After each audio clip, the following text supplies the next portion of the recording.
Welcome to the Authentically podcast, where we explore the journey towards self-discovery, personal growth, all while being aligned in your authenticity. I'm your host, Kristina Holle, and in today's episode, we'll delve into the power of intuition and why it's needed on this path to living authentically. We will discuss the importance of listening to our inner voice, trusting our instincts, and breaking free from societal expectations to honor our own deepest truths. This knowledge can be applied to various areas in our life, such as leadership styles at work, our parenting, our relationships that we have with one another. Through practical tips and through thought-provoking discussions, we aim to uncover how tuning into our intuition can lead to a greater fulfillment and alignment and joy in our lives. Hey guys, I thought I would try something a little bit different. I'm going to do an Ask Kristina session around intuition. I get asked questions all the time, and I thought I would hop on here and talk about the top three and give some insight around it. So the first question that is coming up is, what is intuition and how does it differ from rational decision making? So when I have that question, I think top of mind, to simplify it, it's mind versus heart, right? It's the brain space and our heart space. So when we are thinking more rational thought, that is really around our our mind. And our society is very much set up in this way where we talk about scholastics, we talk about achievements, we talk about all this mind talk, right? Your IQ, like how smart you are, um, how rational the decision making process is. It's all coming from this space. Now, your intuition is all coming from the heart space. It's more of the gut feel, it's instinctive, it's understanding your emotions, it's being able to read a room. It has a different connection in how you translate data, right? That is presented in front of you. Now, I think the part that is really interesting to me when we ask this question, yes, they're very different um, in how they process. But the one is valued a lot more in our society versus another, right? So your intellect and your scholastics and where did you go to school, or what job do you have, it's very much about accomplishments and this rational and logical approach to things. Whereas your heart space is really about how do you feel about things, and I sense that um we have not in our society given that enough value. And I think that's why we're struggling quite a bit right now with people not knowing how to connect into their emotions, um, because that is the first place that goes to the wayside, right? It's how we feel. People get scared that we're going to get lost in those feelings, when actuality it is the best possible thing as long as you learn how to process and release them in a healthy way. And that is your heart space. That's where your intuition lies. That's where you get these gut feelings around how what's going to keep you safe, who are good people to surround yourself with. It's a deeper knowledge of how to tap into something, um what gives you joy and excitement. This is learning how to tap into the inner compass in you. It's very simple, like I said before. It's yes, I love this, or no, I don't love this. And what happens is that our mind will override our heart space sometimes, and that means it's overriding our intuition about decisions that are being made. So let's say that something just doesn't feel right for you. Maybe you're going to a school, or it's about a job and you're not feeling it. But the mind is saying this is a great job, it pays good money. Why just, suck it up. You got to stay in it. You got to do it. So that is the mind space. Now, I think that there's something to learning how to tap into your intuition and learning that the heart space is just as important, because I think this is why we have a lot of people that are not really happy in the situations that they're in, because they have not learned to listen to themselves, listen to their intuition, listen to their emotions. Where are they leading them, or do they just bury them? And I think that that is an opportunity for us to go into further discussion. But the point, the answer to the question is yes, there is two different ways, but I believe you need both in order to be highly effective. There is not one way is not better than the other, but we have to start honoring the idea that intuition is something that is extremely important because it taps into your own personal compass. It's your inner knowing about what feels right and what does not feel right. And if we're dismissing that, we could really put ourselves in situations that are not healthy. Okay, so the second question: can intuition be cultivated and developed, or is it an innate trait? Well, the answer is both. Everybody has intuition. It's not just mystics or woo woo people, or, everybody has it. It's a part of the essence of who you are. It's the inner compass, like I said, as to how you guide yourself in our beautiful world, right? But what happens is that a lot of people are removed from it, and they don't know, they give it away. They're like, "Oh, that I don't follow my intuition. That must be that person. They have a gift." No, we all have gifts. It's if you choose to cultivate it and develop it, I promise you, you will start unfolding some beautiful things in your life. But you have to make a choice and understand that there is value in intuition, and that there's a deeper understanding of self, right? This is all about the authentic you, and really aligning into your highest self, your personal truth, the essence of who you are. This is where, like, your intuition is the language of your inner, your higher self speaking to you. I guess we could put it that way. Now, if you were to say, "Hey, Christina, how do we develop that?" Well, there's practices all the time. You could do it through mindfulness practices. It's being reflective or introspective about your life.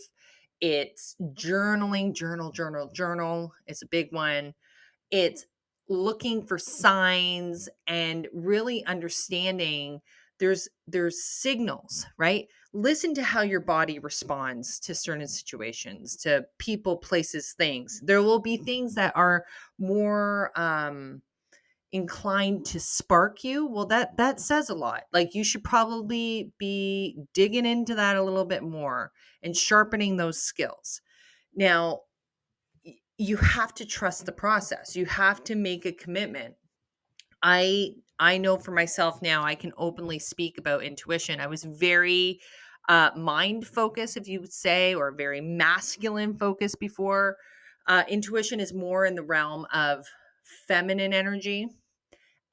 What is really important is that you need both. So I wrote the book, and it opened up this whole other world of this connection into myself, right? The authentic you was really me tapping into myself and understanding, whoa, okay, there's more here. And that intuition piece really is magical, not mystical, magic, okay? Because it helps you heal and kind of really put yourself on a path that is bringing you to a potential that you didn't even know you could reach. And that, to me, I find absolutely fascinating. So when we start to really understand that, hey, I want to develop this. Hey, I don't want to just believe that I give my power away to other people that know how to do this. I can do this too. And you start developing these traits. And like I said, I do a lot of art. Art is a beautiful space to in order to tap into that intuitive side. I do intuitive painting. I do run workshops around it. It's incredible because the insights are brilliant because you bypass the mind, and then there's a whole other connection to oneself. So the answer to that question is yes. Everybody has intuition. It's up to you how much you want to develop it, how much you want to build it like a muscle, because it is amazing what your inner self will tell you.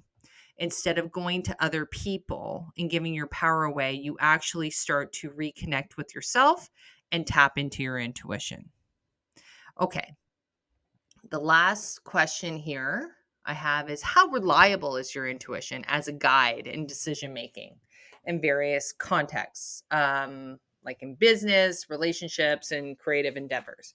Well, I'll tell you this. This is a hot to trot topic. This is something that people get pretty triggered about. You can go either way.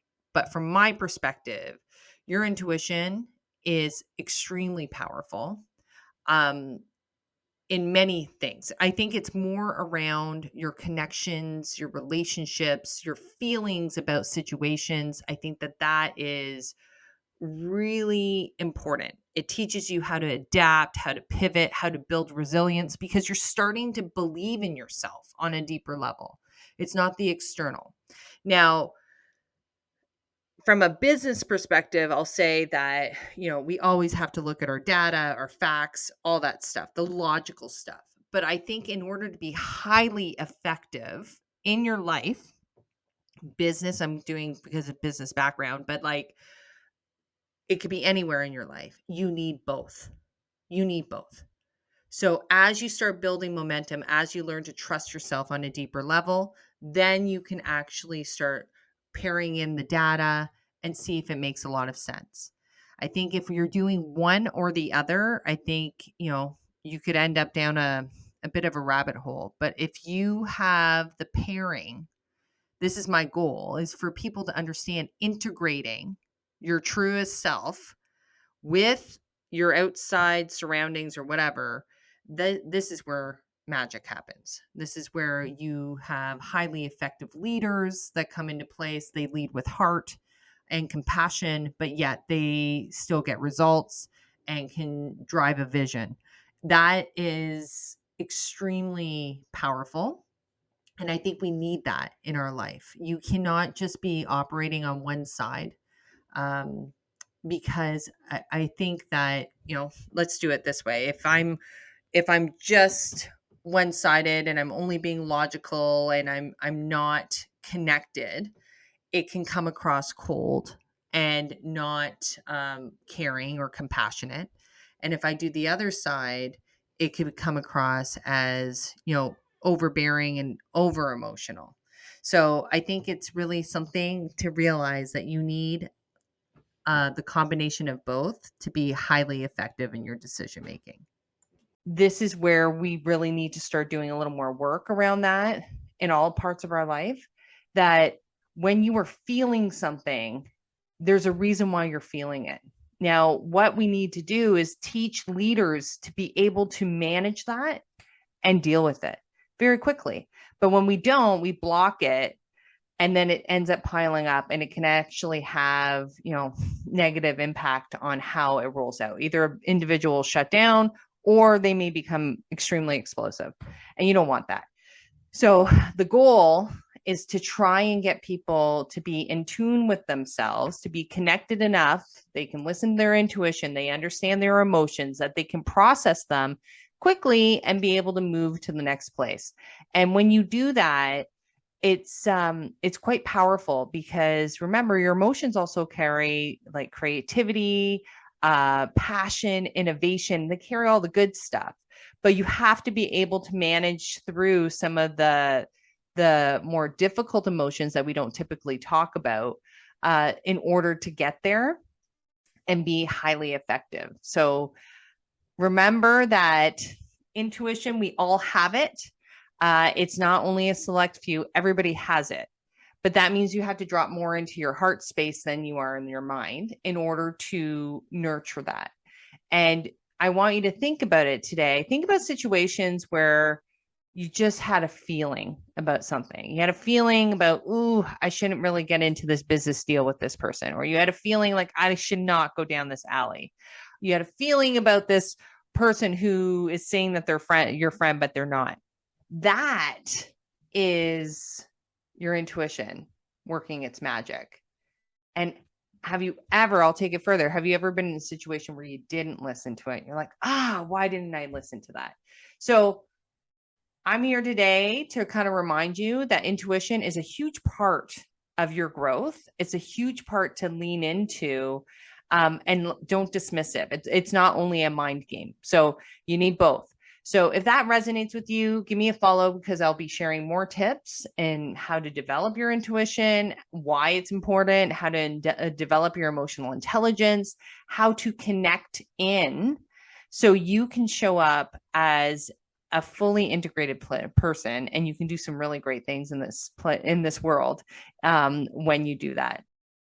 Don't forget to follow us on social media for updates and behind the scene contents. And if you have any suggestions about future topics or guests, we'd love to hear from you. Until next time, remember, stay curious, keep learning, and never stop exploring the fascinating world around you. Thank you for listening, and we'll catch you in the next episode.